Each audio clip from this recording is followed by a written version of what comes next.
तो बच्चों, आज हम क्लास 10 के बायोलॉजी के चैप्टर नंबर 2 के प्रश्नों को सॉल्व करने वाले हैं।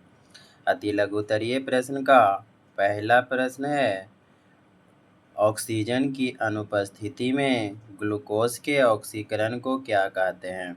उत्तर होगा अवायवीय शोषण। प्रश्न नंबर 2 है, ऑक्सीजन की उपस्थिति में ग्लूकोज के ऑक्सीकरण को क्या कहते हैं?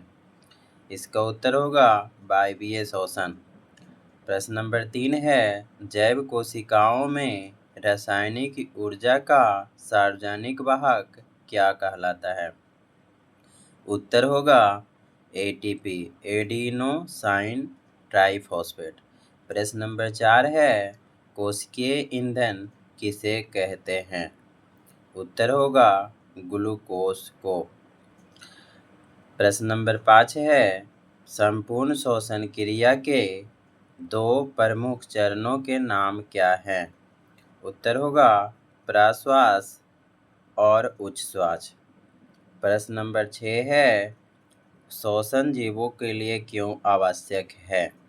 उत्तर होगा श्वसन क्रिया के द्वारा जीव ऑक्सीजन ग्रहण करता है जो शरीर कोशिकाओं में पहुंचकर वहां उपस्थित ग्लूकोज को ऑक्सीकृत करता है, जिससे ऊर्जा CO2 तथा जल का निर्माण होता है और जीव उसी ऊर्जा का उपयोग अपने दैनिक कार्य में करता है।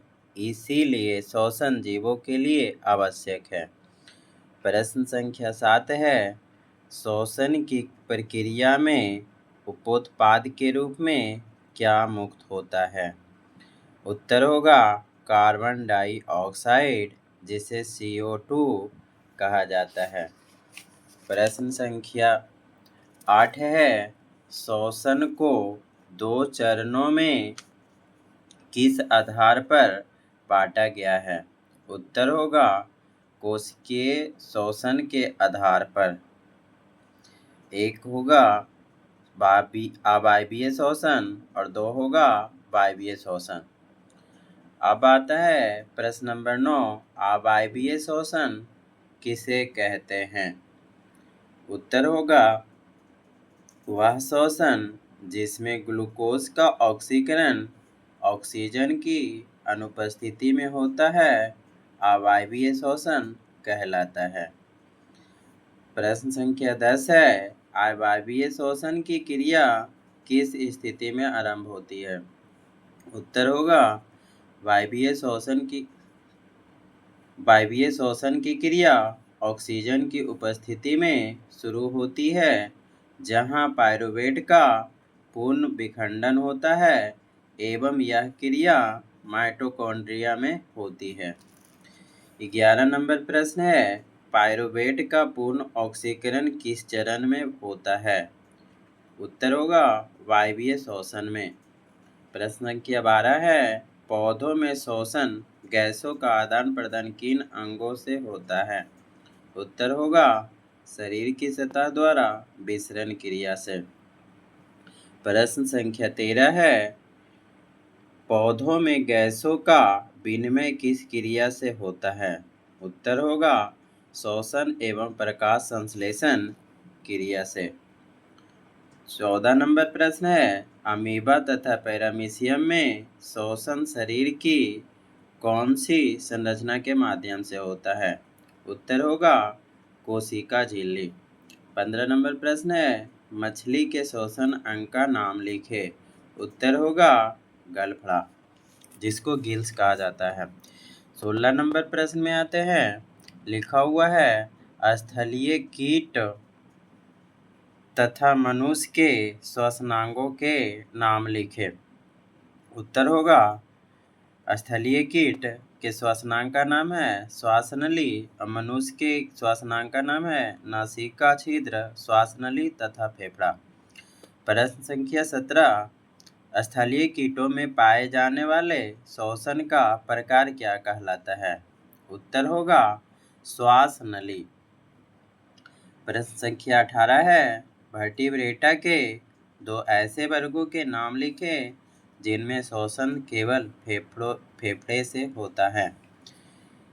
उत्तर होगा सरीसृप, जिसको रेप्टिलिया कहा जाता है, और दूसरा होगा स्तनपायी, जिसे मैमिलिया कहा जाता है। प्रश्न संख्या 19, मनुष्य में श्वसन क्रिया में प्रयुक्त संपूर्ण अंगों के नाम लिखें। इसमें होगा नासिका छिद्र, स्वर अंत्र, श्वास नली तथा फेफड़ा। प्रश्न संख्या 20 है, फेफड़े द्वारा श्वसन किन दो क्रियाओं से पूर्ण होता है? उत्तर होगा प्रश्वास तथा उच्छ्वास।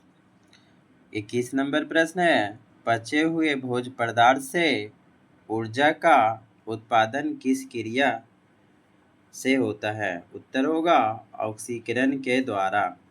22 नंबर प्रश्न है, ईस्ट में पायरुवेट से इथेनॉल किस क्रिया द्वारा बनता है? उत्तर होगा किण्वन द्वारा। प्रश्न संख्या 23 है, ज़्यादा चलने के बाद हमारी मांसपेशियों में ऐंठन किस यौगिक के निर्माण से होता है? उत्तर होगा लैक्टिक अम्ल।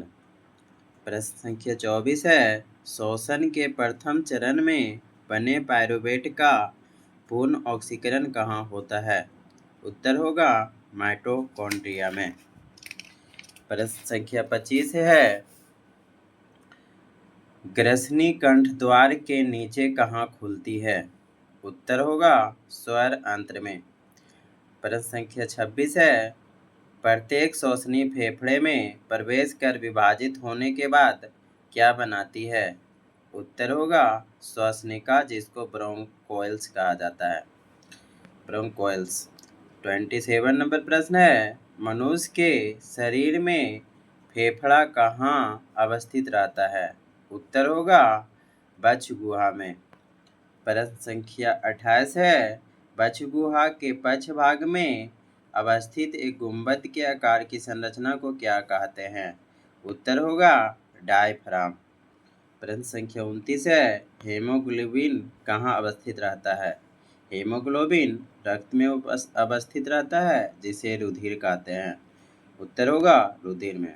प्रश्न संख्या 30 है, रक्त से फेफड़े में आया कार्बन डाइऑक्साइड का बची हवा के साथ निकलने की क्रिया को क्या कहते हैं? उत्तर होगा उच्छ्वास। धन्यवाद।